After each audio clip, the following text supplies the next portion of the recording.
Général Abdoulaye Maïga ale kɔni tun tɛ colonel 5 cɛma minnu ye fanga ta san 2020 Bamako nka a y'i banba fo bi a jatelen bɛ ka kɛ Général Assimi Goïta taamaɲɔgɔn kɔni 6nan ye.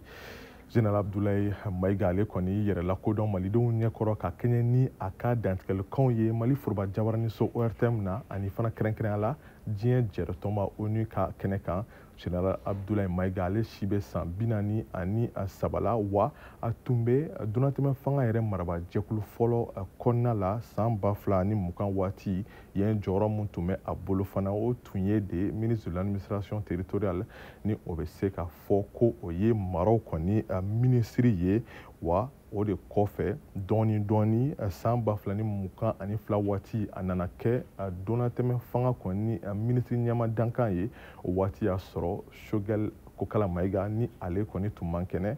wa o de kɔfɛ sa Général Abdoulaye Maïga ale kɔni yanga nana bonya fo kana kɛ ministre d'État jamana ɲɛma kɔni danama ye fo kana kɛ fana marabajɛkulu kumalaselan ye.